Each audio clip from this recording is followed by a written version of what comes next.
Hi there, I'm Faye Matt, the Senior Manager of Culture and Inclusion with Hockey Saskatchewan. We are excited to add to our library of resources for leaders in hockey. This presentation by Kai Scott of TransFocus. This is on gender inclusion in hockey. We think that we hear from many coaches and leaders in our space that they want everyone who comes to their teams to enjoy themselves, feel safe and welcome, and want to continue playing hockey. And we want that too. So we hope that this resource and this presentation by Kai can help us enhance our knowledge to make hockey a more welcoming space. So without further ado, I will hand it over to our wonderful presenter, Kai Scott. Excellent. Well, thank you so much, Faye, for that warm introduction. And I'm really excited to be here to talk to you about this very important topic of gender diversity and how it applies within the context of sport. And I'm just briefly calling from the unceded territories of the Squamish, Musqueam, and the Tsleil-Waututh in what's also known as Vancouver, British Columbia. So sending greetings from out west to all of you in Saskatchewan, and give you a little bit more of an introduction of myself in just a second, but just wanted to acknowledge that this session is funded by a very generous contribution from the Hockey Canada Foundation. So if you don't already know about the foundation, definitely encourage you to go check it out. They do a lot of really important work to ensure inclusion, not just on this topic, but more broadly, and they've done some really great work. So definitely check them out and get more information if you're curious. So my name is Kai Scott, and I use the pronouns he and him. I'm with TransFocus Consulting, as Faye mentioned. I am a social scientist by trade, so that's kind of my professional background on this topic. And I've been doing social science for about 20 years now, which seems it seems like a long time. And I've been doing it in many different capacities.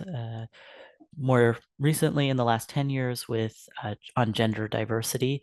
But actually before that, I used to work in the mining industry. And I mention that here because I do have a few stories about mining and didn't want to surprise anyone when I start to tell those. So the main through line of my career has been dealing with complex social issues. So in the mining industry, I looked at the social impacts of mining on communities, particularly Indigenous communities. So yeah, I just wanted to share that little bit about my professional background.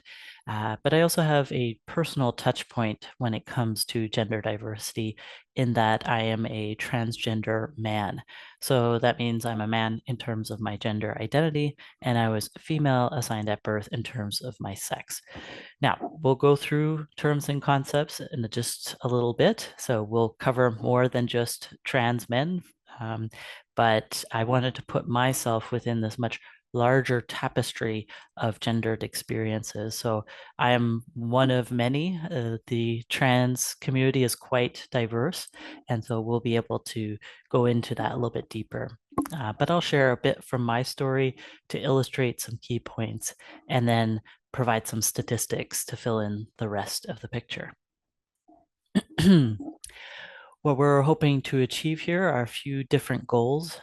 So by the end of the session, we're hoping that you have a better understanding of the language, some of the challenges that are often either less visible or completely invisible to folks, so that you can be on the lookout for them and raise awareness about some of the policy changes, or now for a few years, but certainly updating the policy and providing communication tools to help you share more about the policy, and also how to prevent and even recover from mistakes if they are made. And hopefully with all of those in place, that there's just better understanding of why this work is so important. To achieve that, we have a few key sections of the session here today. We have a bit of an introduction that we're currently in. We'll provide some key terms and concepts. We'll provide context, especially human rights, as well as some of the kind of key court cases that have happened related to trans issues. We'll provide you a better understanding of what the challenges are, and how to be looking out for them, and then give you some insight into the policies that have been put in place to address some of those unique challenges. And then we'll end the session with what concretely people can do on the ground to be more supportive of trans folks, whether players, staff, volunteers, coaches, and whatnot. And then from there, we'll wrap up and be able to give you that full insight on gender diversity. Before jumping into key terms and concepts, I did want to provide a bit of framing on the topic in that typically there are two parts to challenges that trans and non-binary folks face. In particular, there is a cultural aspect to challenges in that it's how we interact with one another where challenges may arise, whether that's in one-on-one, person to person, or as part of a team or a group, or even the broader culture can present difficulties for trans folks. And we'll show you exactly how that shows up. But there's also a structural part to this as well. So if you think about how washrooms or dressing rooms are designed, or how forums are set up, or even how things are written, or the images used in communications, all of this is kind of how an organization easily set up or operates, that can also present challenges. So there's two parts. They kind of work together in that in kind of them fully makes that very difficult for trans and non-binary folks. And so we're really focused on this session on the cultural aspects and not so much the structural, but we didn't want to kind of ignore the structural side. So just saying to you that you might encounter the structural pieces, even though today we're really just focused on the cultural side. So just not to be surprised. And if you do see something, it's really important to say something. So flagging it for others, even if you're not responsible for those changes, it's still important to identify those issues. So this might be a relatively new topic for folks listening to this session, and you might be feeling or thinking any number one of these common phrases that we hear from folks. People are fairly hesitant, nervous, even maybe even a bit confused on the topic of gender diversity, and people generally want to show up in a good way, but they just don't know how to do that. And so if you are feeling or thinking any of these, you're absolutely in the right place. This is a session for you to deepen your understanding, to expand your journey on this topic. And don't worry if you feel this way. By the end, hopefully a lot of these will dissolve for you, and we'll replace those with concrete actions and steps you can take to be there for folks. So yeah, just wanted to create a safe place for learning. We're all on this journey together. So it is about kind of mutual support and helping each other out. So next, we're going to go into key terms and concepts related to gender diversity. This is a rather quick overview or run through it. There is an additional half-hour module that is available through Hockey Canada that you can watch if you need a little bit slower pace on these and a little bit deeper dive into each one. Here, we're just going to provide the overview. People are at different levels of understanding, so we don't want to go too fast or too slow, but certainly there is something available in case you need a little bit more than what we're doing here. So we'll start with the key concepts. We have sex at birth, gender identity, and gender expression. So these are the three key concepts that are at play for an individual or for people in general. So typically when somebody is born, actually healthcare professionals assign somebody a sex, usually based on an external scan of that newborn child's body. And we typically have two categories of female and male, and it is based on primary sex characteristics, chromosomes, and hormones that we determine that sex. Now, there are not just female and male sexes, although those are the only ones recognized by medicine or the medical community. There are folks who are intersex, so those are folks who have sex characteristics that are either a combination of female and male or are completely outside of that. So sex exists along a spectrum also, including all the other concepts. But this is a really important thing to recognize, even if, through that people are forced into the binary or two of each. Unfortunately, intersex community is still working towards having self-determination around their bodies. So based on sex, well, we typically assume if somebody is female assigned at birth, we typically assume that that's a girl in terms of somebody's gender identity. And then that person will eventually grow into a woman or as she ages. Unfortunately, that's not the experience of everyone, and we'll talk about that in the next slide.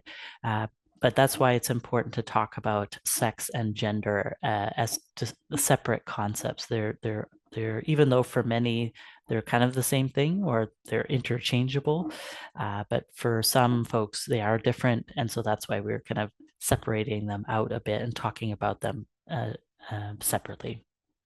So what do we mean by gender identity? It's basically that deep internal felt sense of one's gender. We all have that internal sense, irrespective of anything outside. We have that knowing inside ourselves, and gender exists along a spectrum, same as sex assigned at birth. And generally, we have categories of woman and man, boy or girl, if they're younger. What we haven't known about or talked about as much in our society is folks who are between that or beyond men and women, boys and girls. And those are folks who are non-binary. And we'll talk about that in the next slide. But just to show that gender is along a spectrum. Then we also have gender expression. So if you think about sex and gender, those are more internal matters. Gender expression is the outward aspects. So those are typically the things that we see first about somebody. And that's why it's really important to have gender expression as part of the dialogue about gender diversity. So it's everything from the clothing that we wear, accessories, even things like mannerisms or personality traits we sometimes label as feminine, masculine, or androgynous. The length of somebody's hair also factors into that. So usually masculine, shorter hair, feminine, longer hair, and so forth. So those are the three key concepts that now that we have those established, we can now turn to the key terms. And that's where we get into a little bit more detail, especially thinking about the relationship between gender and sex. So, for example, there are folks that are cisgender or cis for short. When I first heard that, I thought they were talking about my sister. So I got a little confused, but no, cis, CIS. Cisgender is basically, and this is the majority of people, their sex at birth aligns with or is the same as their gender identity. So if somebody is male assigned at birth in terms of sex, is a boy or is a man, that person is a cisgender boy or a cisgender man. So that's where there's that alignment. Now, some people wonder or worry, why do we need to talk about or what's the use of cisgender? So some people use it for themselves if it applies, and that's perfectly good. Some people don't want to, and that's okay too. Everybody makes the choices that are right for them. But I think the more useful use of cisgender is when we're talking about the differences between those who are trans and those who are not. If we don't have, say, a word like cisgender, we could start to use language like there's, say, for example, trans men and there's real men. So you can see how, even if that's not intended, there's a bit of a negative judgment that trans men aren't real. but it's usually just because people don't know how to say it. So cisgender is a much more respectful way about talking if we need to talk about differences. So there's trans men and there's cis men, and then you can talk about the differences because it's okay. There are differences, and it's perfectly fine to talk about them. It's just how we talk about them that becomes very important. So cisgender is useful when we're talking about differences. Next up, we have transgender, which essentially means in Latin across or beyond. And this is for anyone whose sex is different from their gender identity. So for example, I, for myself, defined trans man. So I was female assigned at birth in terms of my sex, and I'm a man in terms of my gender. So they're different from how society would expect. There's trans women as well. So those are folks who are women in terms of their gender and were male assigned at birth in terms of their sex. There are folks who are also, as I mentioned in the last slide, folks who are non-binary, so they're neither men nor women. Again, gender identity is along a spectrum, so we have that diversity, that range there. There's also a really important Indigenous specific term, and it's Two-Spirit. This is primarily a cultural and spiritual identity that can either have gender diversity or sexual diversity. So in Indigenous culture, there isn't that separate as much of a separation between gender identity and sexual orientation or sexuality. And so it depends on the individual what's at play for them, but it can be gender diversity and or sexual diversity. It's really important to note that Two-Spirit is something that, because of colonization, was driven underground or some cases completely eliminated from Indigenous nations or societies. And so there's still quite a bit of reclaiming and reconnecting with the past roles and responsibilities that were often very revered in Indigenous cultures. So Two-Spirit people have a very different type of work that they're doing compared to non-Indigenous, trans and non-binary folks. So it's important to kind of respect that distinctiveness. So just a small note on grammar, because these are all adjectives, they're describing something. We always want to combine these words with nouns. So we don't ever want to just use them on their own. An example is we don't want to say two transgenders walk down the street. It's two transgender people or two transgender women and so forth. We always want to combine it with a noun. A lot of people are curious how many trans people there are. And because of the 2021 census here in Canada, we actually have a pretty good idea. And that's 1 in 300 folks are trans or non-binary. So some people are surprised. That's actually a pretty high percentage of folks. If you think about the number of redheads, it's very similar. And it does vary by province, city, or even age. The numbers can go up or down.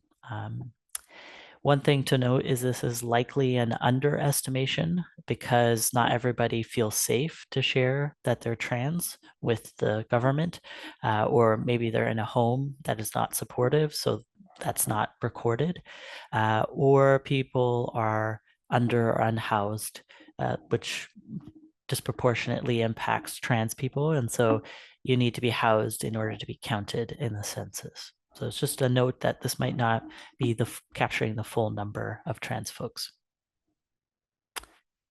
So putting all of those terms and concepts together, we have a fairly simplified visual here, but hopefully it helps illustrate a few key points. In particular, we have sex assigned at birth, gender identity, gender expression. Each one of those exists along a spectrum. There's not just two of each, there's multiples. And you can see that they're distinct from one another, even if for many people they are aligned on one side or the other. We typically in our society expect folks to line up on one side or the other, and there's not much room for folks either in the middle or folks that kind of crisscross this visual. And I'll illustrate that with my own kind of dots on this spectrum, or different spectra, so you can see what I mean. So as I mentioned, I'm a man in terms of my gender. I was female assigned at birth in terms of my sex. The difference between the two make me transgender. And people are a little bit surprised when I share that actually my gender expression is a bit more on the feminine, androgynous to the feminine side of things. Some of that shows up in floral prints that I wear. I'm more expressive with my hand gesturing. I'm more nurturing in my personality. I don't know why we've labeled those feminine, but there you go. In our society, that's considered feminine. And so typically people make assumptions about me based on knowing that I'm or seeing that I'm a man and I express myself in perhaps some a little bit more feminine ways. And they draw conclusions that I'm actually a gay man, right? And so it's based on stereotypes that we might have one or two pieces of information and then we jump to conclusions about something else. And so that puts people in a difficult spot if it's not correct, of whether to correct somebody or stay silent, and it presents a difficult set of decisions for folks. So assumptions, which we'll talk about later, are not generally a good thing, even if we think we're on the right track. It's better if we hold more space rather than doing that. So this just gives you all the different dimensions and where people can show up in this visual, and that in society, we kind of are expecting people to be on one side or the other, but actually there's much more diversity that exists in society. One other note I'll make here, as I mentioned, I used to work in the mining industry, and when I did so, I very intentionally did not show up as more feminine expressing on mine sites because it was very clear that I wasn't, people weren't of that kind of expression, weren't very welcome. There were a lot of, comments, questions, in many cases joking about folks that made it very clear that folks weren't welcome if they were a man and more feminine expressing. So I shifted my gender expression to be more masculine in those spaces for my own safety, to be able to lead people through remote, kind of treacherous landscape. So this is an example in which not just trans people, but even cisgender people may shift in shape to fit in, to be safe, to be able to navigate workplace, being on the ice or whatnot. So if there are safe places created, then people aren't having to, kind of pretzel themselves into a place. They can just show up as their authentic selves. And we'll show you how to do that in the rest of the session. But this just gives you an idea of what some of the issues are that people could face. Okay, so we've covered the terms and concepts. Now we're going to go on to a bit of context, particularly around human rights. And some of you may already be aware of this, but essentially in provincial as well as federal level human rights legislation, there have been now two categories added to protected grounds, and that's gender identity and expression. So if you think about the previous section, you can understand why those have been added, along with the category that already was there, which was sex. So we've got all three of those different concepts represented or covered in the human rights legislation. So that's really important protections for trans folks, and are in all provinces, including Saskatchewan. Ontario kicked things off in 2012, and then things kind of came to a full loop with the Canadian Human Rights Act in 2017. Now, of course, the law is very broad. It does not give any detail as to what that actually entails. What kind of protections does it provide? And so that's where we have court cases that have further, where people have particular situations that have happened to them that get to help us clarify what that actually means. And We have covered off topics like access to washrooms or dressing rooms, as well as the importance of pronouns and privacy. And we'll give you a quick snapshot of those very quickly. But in case you're curious, there are court cases linked. So you'll get a copy of the slide deck, which case you can click on the court ruling if you want to read further and have a better understanding. Washroom and dressing rooms, access to those have been clarified since the 1990s in Canada. So this might be a surprise to some folks, perhaps especially with discussions happening down in the US, people might think it's still an open topic, but actually in Canada for about 30 years now, we have had access to washrooms and dressing rooms is based on self-determined gender identity.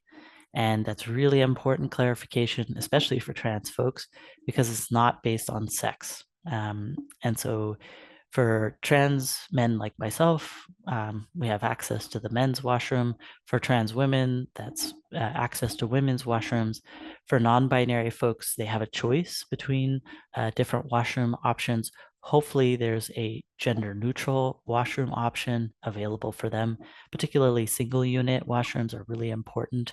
But as we'll talk about later on, there might be some other options that can be explored. But basically, trans folks can decide when and which washroom they use. They don't need to have any surgeries or document changes. They don't need to kind of essentially prove anything.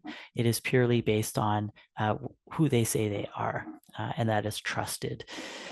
So again, if you're curious, there's a court case. There's probably about a dozen that have happened to clarify washroom access or dressing room access. When it comes to pronouns, that has been recently clarified in court cases, 2021 and more recently in 2023. Basically, it's been clarified that intentional misgendering or using the incorrect pronoun for somebody is considered discriminatory. Now, this is really important. It's not the same as accidental misgendering. This is if somebody knows somebody's pronoun and flat out refuses to use it. And like just yeah, I mean, so it's different than somebody forgetting and being sincere in their apology and making an effort to do the right pronoun, but intentional misgendering is another thing entirely. These court cases are really key because they stress the importance of pronouns, not just for trans folks, but really for everyone. It's a sign of respect. And it also shows that pronouns are what the person says their pronouns are. It's not based on any other thing. It's not something that another person can say what somebody's pronouns are. That's for them to determine.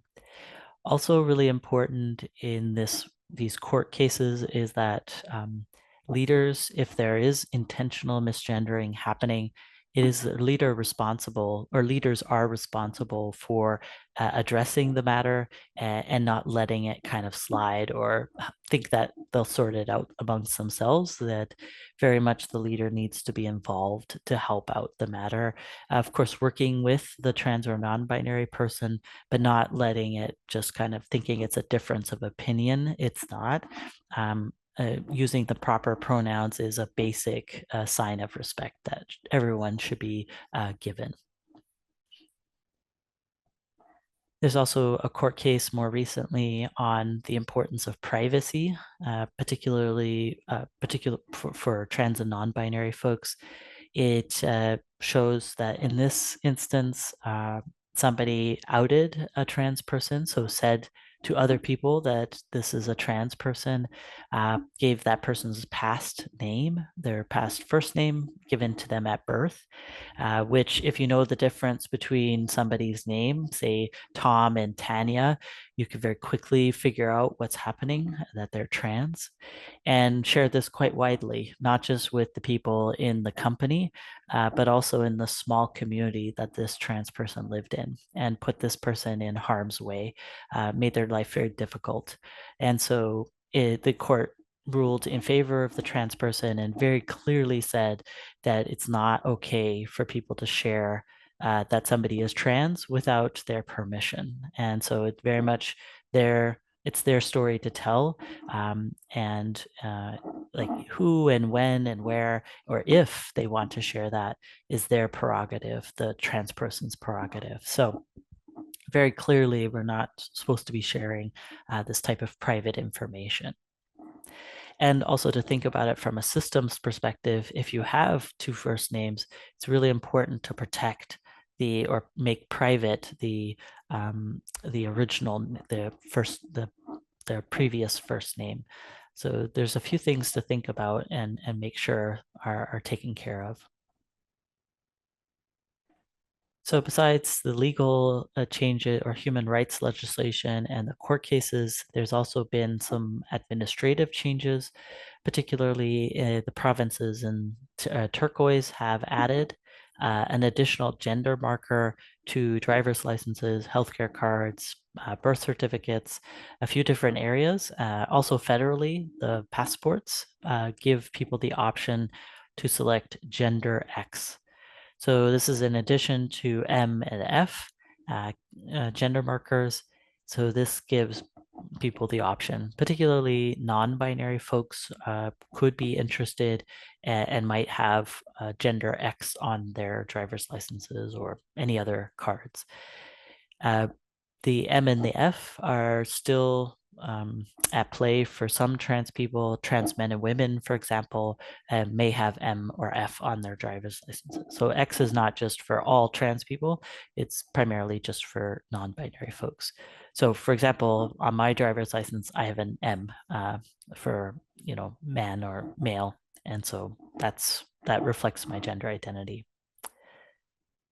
Just in case, so it's good to know that there's 3 different options now on cards rather than just 2. So now that we have better understanding of the language and a bit of human rights context, we'll now pivot into the challenges that trans and non-binary folks face when playing sport or in society more generally. And here's a really good visual from out on the field. They did some really important research to reveal some of the patterns around trans, as well as the rest of the acronym. So this is also at play for lesbian, gay, bisexual folks or queer folks. So basically, this is a cyclical pattern that exists within sport. It's intergenerational in that, something that happens fairly early on and gets replicated by people. So children can hear either homophobic or transphobic language, things that either are making fun of or a negative commentary on trans folks, from pretty early age. And then they observe that there's either a positive response to it, people laugh, or they agree with what's being said in a negative way, or a neutral one. There's no response. There's no pushback to say, hey, that's not cool. We don't say that, or, whatnot. If they don't see any pushback, then they accept that as it's okay to adopt that, and either they say it themselves or they don't stop others that say similar things, and so they just believe that it's okay and it's harmless. Especially boys really struggle with this in that they want to conform and they find that this, using transphobic or homophobic language is a way of being accepted and to establish themselves as being a part of the majority group. And so unfortunately, they continue to say these things as well.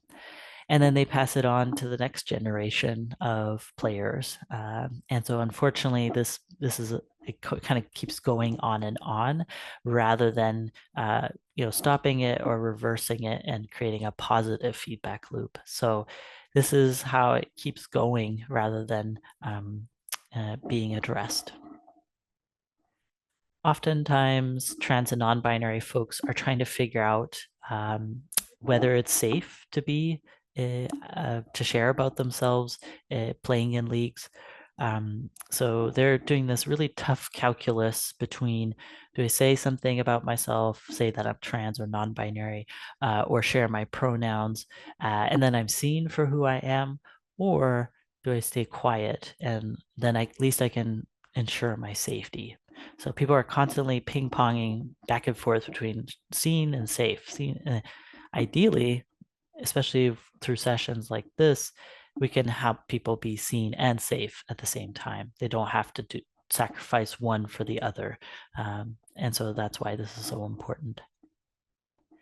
There's a range of different challenges that folks face, from the more subtle, when people make assumptions or there are jokes that are made, all the way to the more overt. And I think the overt, pretty easy for people to identify if there are threats or there's actual violence. People know, usually by policy or just it's a good thing to do, people intervene, and are able to address it, because it's so obvious to folks. On the more subtle side, people either don't know if it's okay or not, or they don't realize how harmful something is. And so we'll pay more attention to the subtle side, to provide more information. So we won't spend as much time on the overt just because usually it's pretty self-explanatory. But some examples, just so in case you are wondering. So refusing to play or work with somebody just because they're trans, leaving folks out of very important decisions or meetings, that is also considered discriminatory. Refusing to provide accommodation if that's requested, as well as what we're mentioning with the court cases, intentional misgendering or misnaming. So if you know somebody's past name, or you know somebody's current name and their past name and only use their past name, that's considered intentional misgendering. There's also intentional outing with the intention of hurting somebody, mainly because being trans is still considered, or is stigmatized in our society. So it's still considered something strange or, even for some people, abnormal. And so by outing somebody, you can actually put them in harm's way, because other people are not accepting of them. Here are a few key statistics just to give you a sense of how prevalent these challenges are, how common, and how often they happen as well. So in terms of transphobic language, we have research from about 5,000 athletes that it's just a staggering amount. More than 3/4 have witnessed or heard transphobic and homophobic language in sport. So that's specific to hockey, but we could probably imagine that it would also be at play in hockey, as it is in other sports. Particularly trans women face a lot of discrimination. About a half, just a little under a half, said that they had experienced discrimination in the last year. So it wasn't like some distant thing that happened to them. It happened very recently to them. In a survey of 7,000 trans people, or not trans people, but lesbian, gay, bisexual, transgender people, found about 3/4 did not feel safe to come out to their teammates. So it's something that they kept to themselves, and were afraid of what kind of reaction would happen if they were to share more. If you want to read more, there's a link where you can go deeper into these. There's just a few key stats to give you a sense of how bad it is, essentially, for especially for trans folks in sport. As I mentioned, there are subtle challenges. So what does that entail? It could be jokes that are dismissive of trans people's needs. It could be invasive questions that are very personal or very private. It could be accidentally. Maybe you didn't intend to harm. Maybe even you wanted to help things and you thought sharing that somebody is trans was the way to do it, but you didn't have that person's consent. It is outing them. It is, kind of, you don't know what the unintended consequences of that outing could be. So it still can be harmful even if there's a positive intention. There's accidental misgendering, so using the incorrect pronoun or misnaming. So again, not that you may just forgot. There's microaggressions as well. And here are a few examples. So, wow, I would have never guessed you were born a girl. So this kind of surprise, and also there's a bit of a subtext of like you're supposed to tell me that you're trans, and also many trans people don't. It doesn't resonate the way that this is said, that they used to be a girl. Like for myself, I don't consider myself. I was raised as a girl, but I am not. I was not a girl. I've been a boy that people couldn't see or recognize. So this type of language it doesn't quite work for everyone. Have you had the surgery? That's typically people are asking very invasive questions about personal matters related to gender affirming care. The is highlighted because there's not just one procedure, there's many different options. And this question also presumes that trans people ought to take or undergo surgery when that's not the choice that everybody chooses.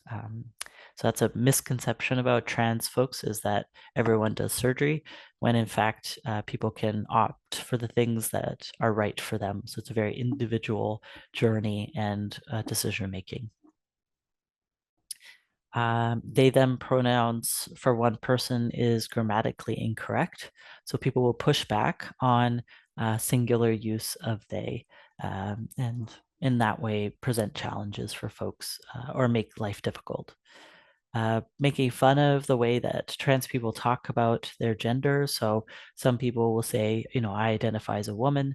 And so to make fun of that, people will say, combine it with something ridiculous, right? Like I identify as a purple elephant, as a way to say it's ridiculous for trans people to think that or to say that they're their gender. So these are kind of subtle or even not so subtle ways that people message that trans people are not welcome, or making things difficult for them, or just pushing back on their basic needs. And one thing I wanted to note, that just because something is subtle doesn't mean that there's actually a low impact. So if something happens repeatedly, that can actually make that subtle thing very, very difficult and really weigh on people over the long term. And particularly, just wanted to highlight misgendering. We've got some statistics from a survey of 3,000 trans people from TransPulse Canada. And it was a survey done in 2019. And very clearly, it shows that misgendering happens a lot, especially to non binary folks. So, about just more than half of non binary folks get misgendered, and about a quarter of trans men and women. And not just here and there, but every single day. And so I just want to let that kind of sink in, that it's very difficult experience to have that happen so regularly. To some degree, for some folks, they actually socially isolate because that is such a difficult experience for them. Unfortunately, people don't feel safe or don't know if they'll be received so they don't really correct folks when that happens. Especially for non-binary folks, there's a hesitation there. And so people may not know if they've accidentally misgendered somebody. But people still feel either quite or very upset by that experience. So this gives you just a kind of an idea of just how difficult that experience is for folks. In terms of access to sport, there's a lot of challenges that face trans and non-binary folks when they're thinking about joining hockey or any other sport. In particular, because there's only men's and women's teams or categories of competition, oftentimes that really presents a challenge for non-binary folks. They're put in a tough spot where they have to join a team that doesn't align with their gender identity. And that can present all kinds of downstream effects, especially a lot of gender specific language is used in women's and men's teams, right? So in the women's teams, you might hear, hey, gals, let's go and skate around the rink a few times, right? As just an example. There's also change rooms or dressing rooms that are in many spaces or rinks, often only two options available. Oftentimes buildings are pretty old, and so they haven't been updated with additional options. So unfortunately, again, for non-binary folks, that puts them in a bit of a pickle of like, okay, where do I go and change to be able to participate in this sport? Oftentimes, in our society, more generally, we have pretty narrow concepts of what a woman and a man are, and that really presents a challenge for trans and non-binary, sorry, men and women when they're wanting to compete on teams, especially around how somebody looks. There's very narrow concepts of that. Also, what kind of body trans men and women have, and so that can really present challenges for folks. There's misconceptions about strength and fairness related to trans participation in hockey, but sport more generally. Especially when it comes to trans women, there's a lot of controversy, a lot of discussion about fairness when it comes to them, and there's just not for some people full understanding of the many layers of what feeds into fairness. And unfortunately, trans women get caught up in all of that and get unfairly, you know, uh, criticized or yelled at, or all kinds of responses to showing up, whether it's fellow players or the players on other teams, or even fans in the stands can present that challenge, which for some is just too much attention, and they shy away from sport because of that. So that's why it's so critical to have policies and procedures in place to really clarify participation for trans and non-binary folks, to provide a pathway, to provide options, so that folks know exactly what they can ask for or where they can show up and know that they'll be supported in that regard.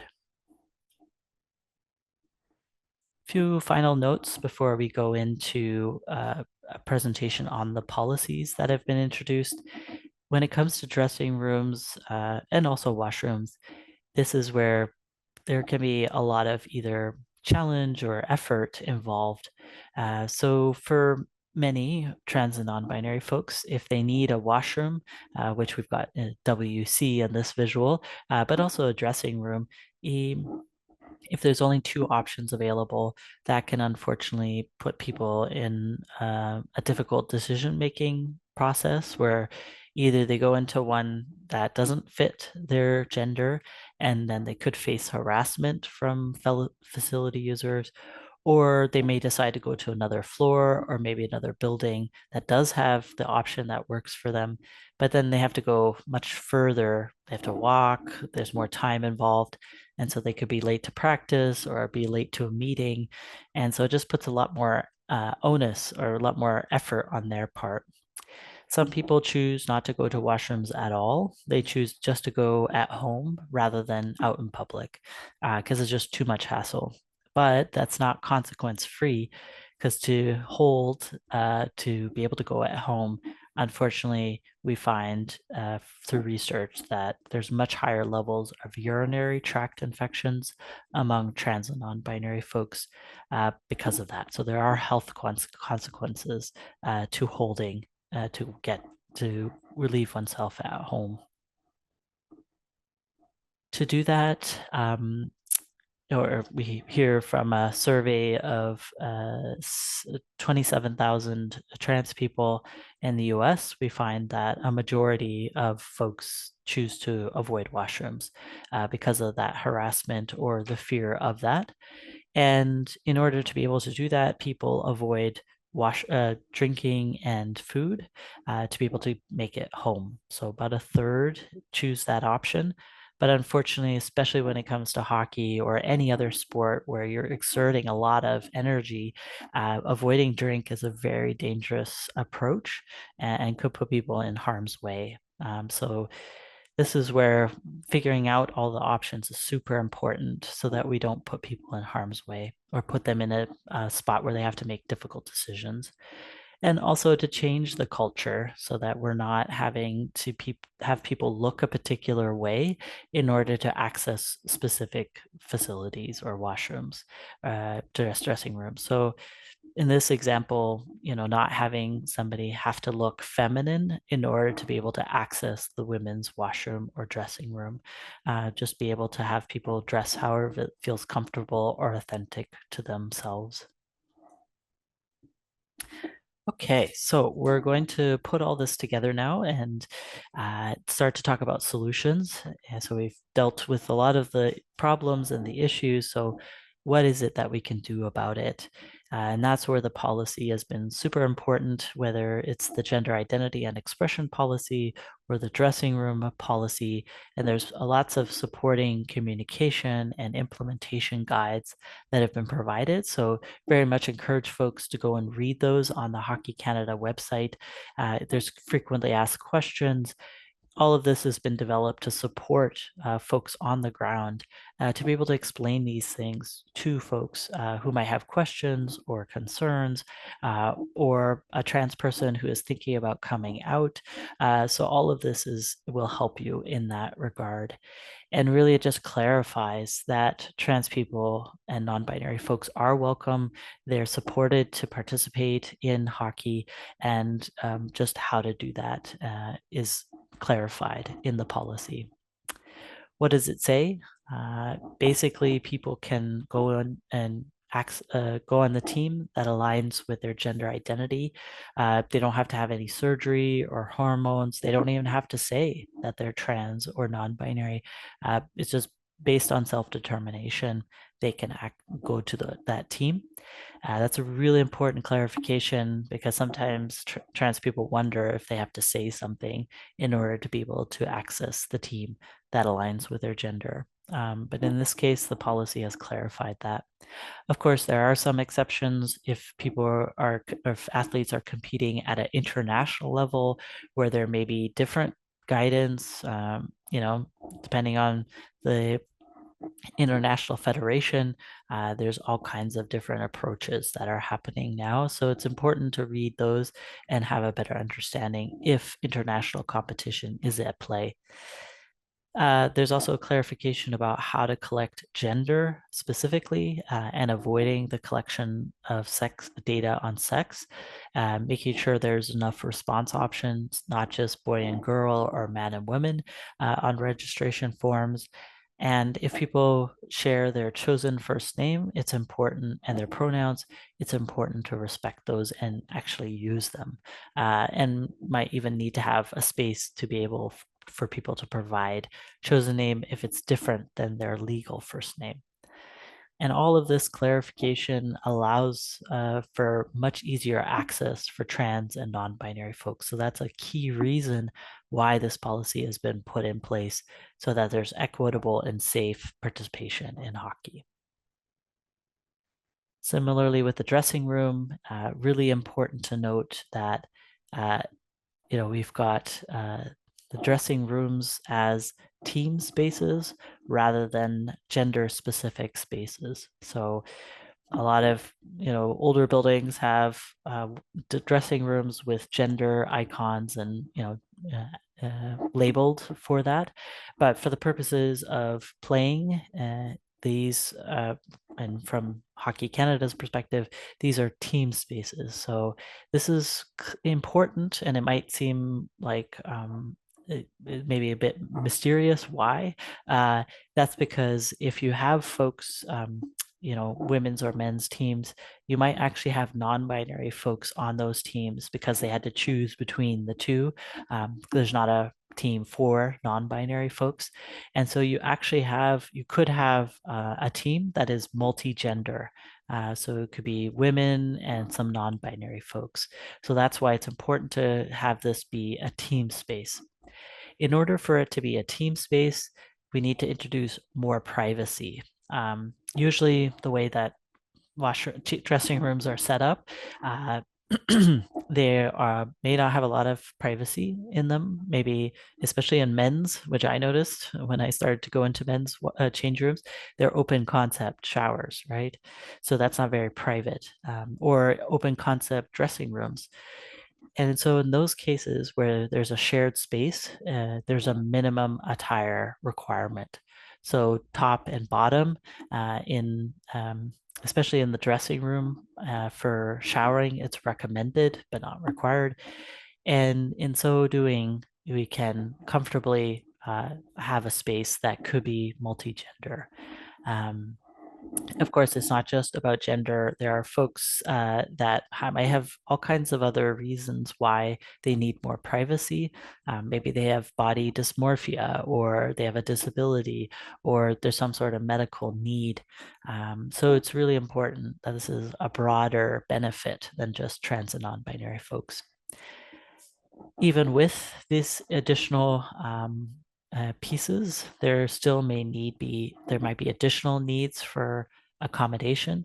So somebody still may not, even with additional privacy, may not want to change in the shared space, in which case, if they come to you for an accommodation, it's important to keep it confidential and to work with that person to take active steps to explore the options at your facility. People could be coming for a variety of different reasons, religious, gender, or medical. And it's really important to maybe there's what's it called? A referee, an available referee change room, or a multi-purpose room, or a staff room, all kinds of different places. But you will need to ask the facility what the options that could be provided to these people who ask for accommodation. And again, the reason for it is that this provides that equitable and safe access to the sport. Without it, there's just so many barriers for folks to participate, because of course you have to go through the change room to get onto the ice. Also really important is that the rule of two is required in change rooms. Of course, this is not a change. This is just reinforcing what is already in place. But with the approach of team space, this does make the rule of two possibly easier to implement, because depending on the situation, there could be two people of different genders that could fulfill that role. So people have questions and concerns about the policy, and so we have anticipated some of those, and we just want to give you quick answers to if you hear these questions. So some people, especially parents, might get upset by this policy, particularly kind of wondering about, uh, you know, uh, fairness and whatnot, in which case you can underscore the value of inclusion at Hockey Canada more generally, but also within your minor hockey association, and just explain that the policy is needed because of the unique issues that trans and non-binary athletes face. So this is a way of addressing that. And really, you're just focusing on participation, especially for minors. That's the key thing. It's just to get as many people in the sport as possible. And by doing so, this type of policy makes that possible.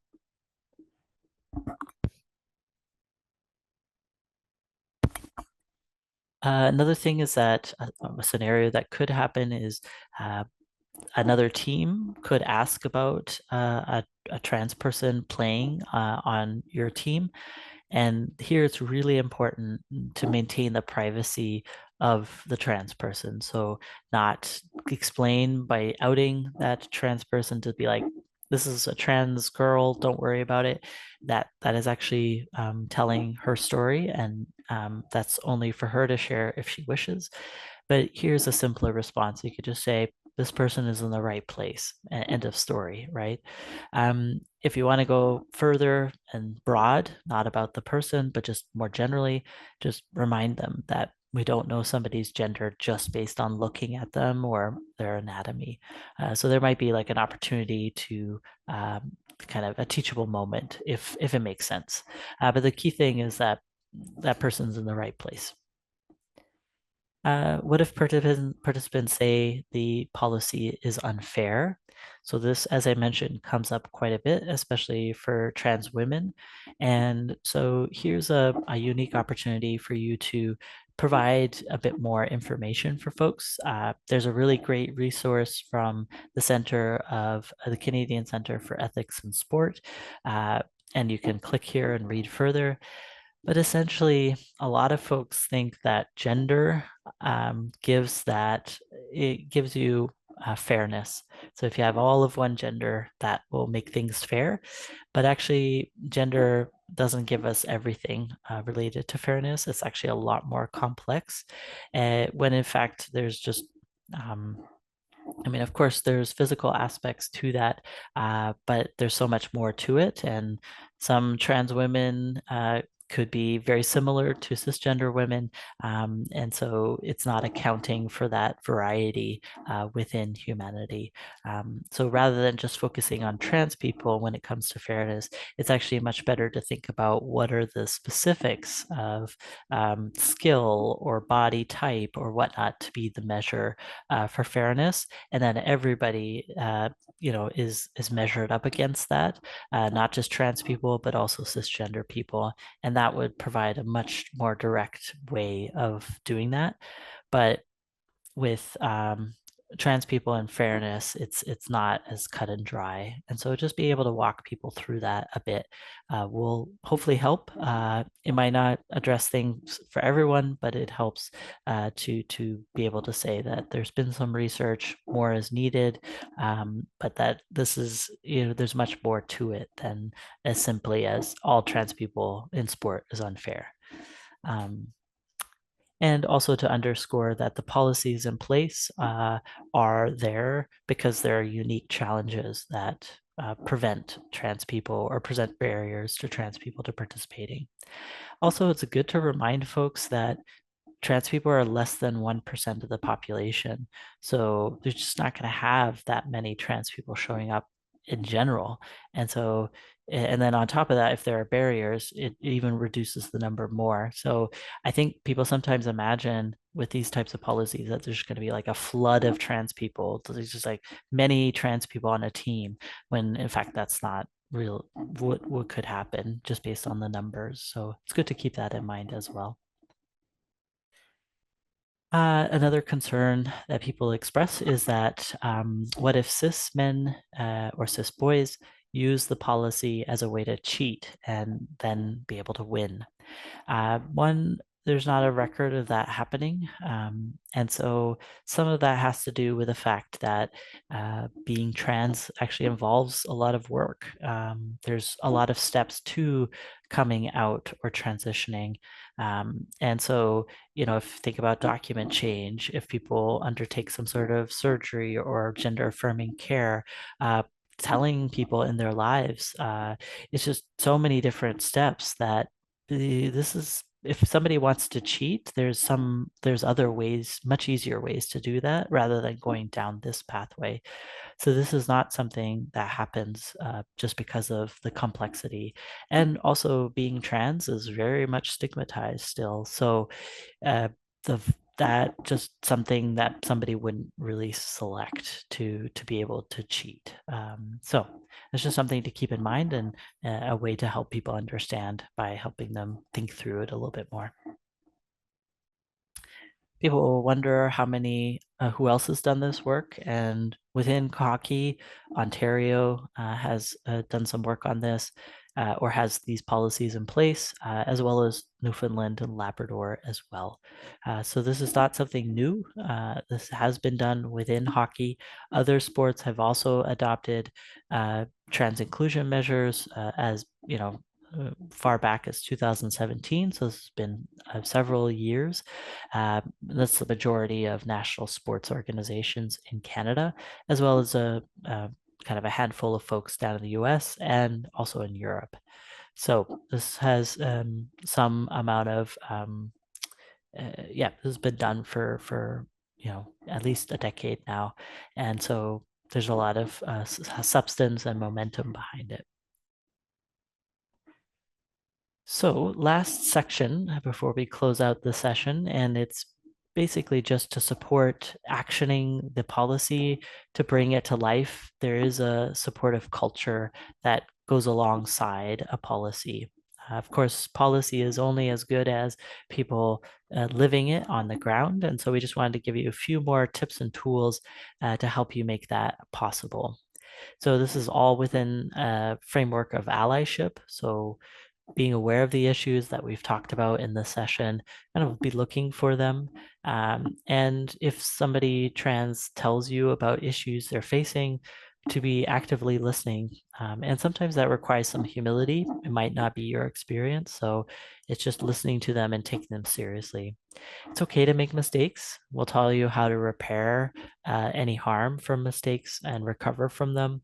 It is about making an extra effort. This is something new, so you might have to change patterns or habits or even go the extra mile to figure something out for an individual. But that's a really important part. And of course, you don't have to have all the answers. You can ask for help, whether it's at the provincial level or even at the federal level, certainly reaching out to clarify things is important. And just noting that everybody has a part to play in that, even if it feels like a small part, it is an important thing to creating safety. Privacy, we've mentioned already, but this is really important. Sometimes either people can be guessing that somebody is trans based on how they look, or wanting to know if somebody is trans. People are very curious about being trans. And so there could be gossip or whispering about trans, whether actual or perceived. And so it's really important as leaders to intervene and stop the gossiping. And just to underscore that we actually don't need to know somebody's gender or their history. All we actually need to know is somebody's pronouns and their first name, and that's it. And that's how we show respect. If they wish to share more or other things about themselves, they will. But the first thing, our order of priority is creating a safe environment. And in that setting, people feel more relaxed to open up about themselves. They don't need to, but if they want to, they can. But certainly having people talk behind their back will not create that safety that is needed. So what are some of the responsibilities?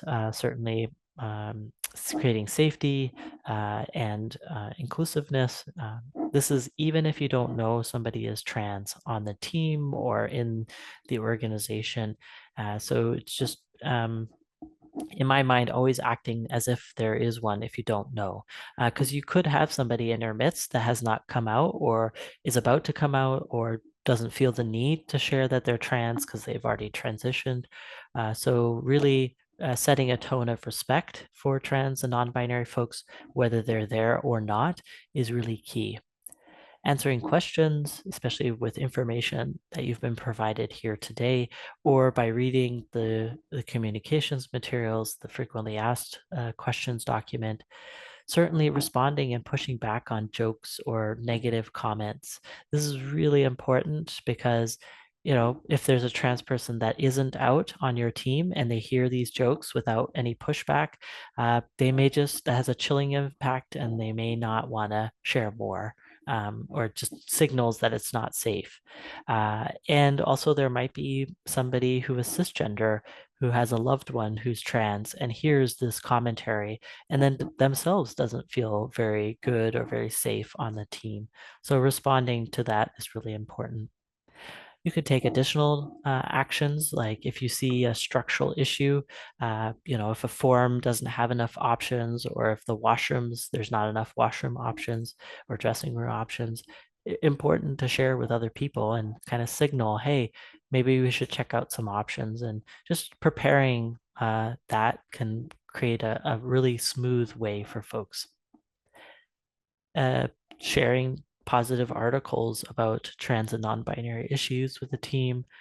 There's specific days in the year where trans people are either reflecting on things or celebrating things. So Trans Day of Visibility is coming up March 31st.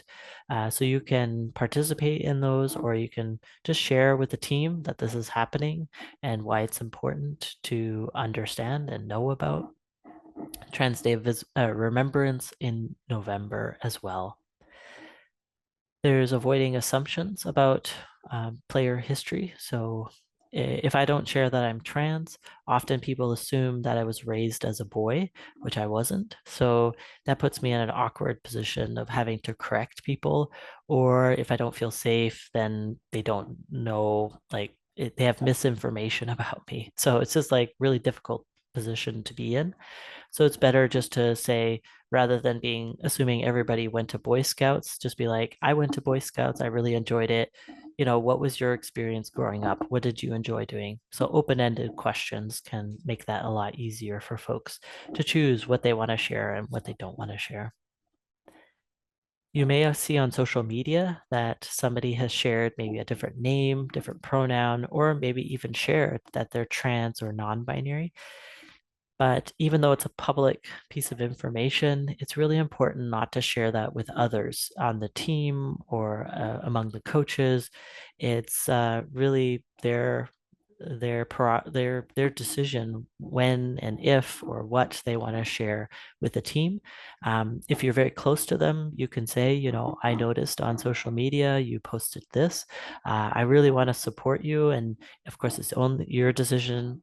But if there's anything you need to help with the team, please let me know. So you can be supportive, but without going too fast for them in their own timeline. This is information for when you're meeting somebody for the first time. It's really important to not make assumptions about people. So we might, based on how somebody looks, think that we know their pronouns or any other gender specific terms, but we actually don't know somebody's gender just by looking at them. We might have a good guess, but we don't actually know. And so just pausing on that is very helpful because then that provides space for people to share what is their pronoun. So how do we obtain pronouns? There's a few different ways. There's no right or wrong way. There's either short interactions where maybe you're never going to see somebody again, in which case you just use gender neutral pronouns, right? They, them, and gender neutral terms rather than this woman based on how somebody looks. You could say this athlete wants to play. They are really good. So it's a little placeholder until you know more, or maybe you don't see them again, and that's okay. You can ask directly. Don't want to assume. What are your pronouns? That's perfectly great option. Now, the only thing there is to ask everybody that, not just people you're unsure, because there are people who are feminine looking and masculine looking that use they, them pronouns. So you just don't want to skip over those people. So if you ask everyone, you won't miss that. Longer interactions, you could look in different places. Some people provide their pronouns in their email signature or maybe on their resume, different places. So you might see that, in which case you can use that. Or you can model it when you introduce yourself. So I'll say, my name is Kai. I use he, him pronouns. I'm the president of TransFocus Consulting. And then people will respond with their own, or they may choose not to provide pronouns, which is also okay. Because, of course, providing pronouns is purely voluntary for everybody, cisgender people, transgender people. We don't want to force anybody to provide pronouns. This is very important for non-binary folks because they may not want to share their pronoun right away. They might want to wait a bit to see the vibe of the place. So by pushing them past their level of comfort, that puts them in harm's way. Why is sharing pronouns important? It's because it creates this culture where it's kind of not a big deal to share that information or exchange it. It's just kind of a regular part of work or play. And it does help because then not just trans and non-binary folks are sharing their pronouns, but it's a bigger number of folks. So it's this feels safer to do that. And it avoids this stress with having to figure out when and where and how to share pronouns because it's just kind of a natural part of how things are done. And it does prevent the cisgender people from having to be corrected. So that helps a lot. So it's a small little thing that can have a really big positive impact. Now, people are pretty worried about making mistakes because this is a relatively new thing for a lot of folks. And so, it might seem simple, but in practice, it takes a while to get comfortable with it. And or maybe you haven't used they them pronouns, so you need to practice and really wrap your head around it. So you might accidentally use the incorrect pronoun for somebody. And I want to say that is okay, because it's not about being perfect. Of course, we want to make a good effort, but we are unlearning something pretty ingrained. Like when we see somebody, we kind of automatically jump, right? So to take some time to unlearn that habit. It's really important how we recover from mistakes, not I mean, it's still not great that we made a mistake, but if you make a mistake and then on top of that, you dismiss somebody's reaction or hurt, that can make things worse. But if you're sensitive and you show that you care, and you're taking it seriously, that can actually make things much better, even though the mistake was made. And of course, the more you practice, the less awkward it is. So, how do you specifically recover from mistakes that you make? If you do, it's just a quick apology and a correction. My bad, I meant she, or sorry, I should have said Chen, any number of those kinds of things. Very quick, very short, very sweet. Uh, really not going on and on. Sometimes people are like, "Oh my gosh, I can't believe I made that mistake. I feel horrible. I didn't mean it. I'm really tired," and they kind of go on and on and on. I want to avoid doing that and just focusing and be like, "Ah, my bad. I meant she," or some other form. And if you do find yourself making repeated mistakes of the same thing, it is really good to practice, whether you write out a story about that person yourself, or maybe go to another person and say, "Hey, can you come help practice with me?" Setting aside like 10 minutes and just taking time to do that. Really important one-on-one, whether the trans person is there or not. In a group, it's really important to correct yourself so that others don't carry on your mistake. I have gone to a conference where, unfortunately, my dear friend was somebody from the podium misgendered him. And then the whole weekend for the rest of the conference, everybody, about 200 people, misgendered him as well. So it was really awful. So if you make a mistake, don't try to tiptoe past and hope nobody heard. Just be like, "Nope, my bad," and then the correct version. If you hear other people making mistakes, you can come in a supportive way to help them. You can do a gentle reminder. You don't need to beat them up or be really upset or mad. Just, if you're talking about Drew, I think you meant they, them pronouns, things like that. You can offer to practice with them if they need, if you see them struggling. In a group, you actually want to work with the trans person beforehand to see what they're comfortable with in the situation. Some trans people want to handle it on their own. Other trans people are exhausted and they would love support from others with correcting other people. So you really want to kind of figure that out first before implementing anything. So we've covered a lot of information here today. So there's a few key takeaways before we close out here. But essentially, new policies in place. Use the guidance and the communications material to help you bring that to life on a local level. Very much people are looking to leaders to set the tone and the expectations. And if you do have trans people in your midst, very much following their lead, understanding what their needs are and taking action on that, obtaining and respecting names and pronouns. Gender inclusive language is another key part of that. So, we talked a lot about pronouns, but there's also, men and women terms, ma'am and sir, and so forth. Even, hey guys, thinking about our language and using more gender neutral language is really important. And because can be new for some folks, there will likely be some sort of effort involved to really practice and to make this come to life. And if you make a mistake, you can apologize and you can help correct others as well. So, would welcome people's feedback based on what you heard here today. If you have any remaining questions, but I just appreciate your attentiveness to this information, and wish you all the best in your seasons, and hope was really useful to help you take those next steps on gender diversity. And with that, should I hand things back to you, Faye, to close out, or should we just stop the recording here? I wish to say thank you for giving us that information, Kai. I think the leaders in Saskatchewan's hockey across the province do see themselves in making culture and structural enhancements for everything that we're doing.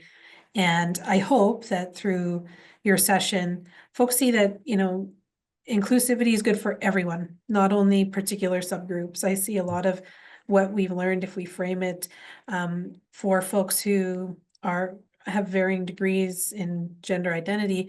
Also, hockey has a history of serving men and boys, and I still see policies that across my desk that say, chairmen and coaches who say, "Let's go, boys," and parents say, "Let's go, boys," cheering on all gender, multi-gender teams. And those little differences are welcoming to, grow our sport in so many ways. So lots to think about. And I appreciate you creating this seminar for us in a very, safe and thoughtful environment for folks to reflect on how they can make small and big changes. So thank you so much, Kai.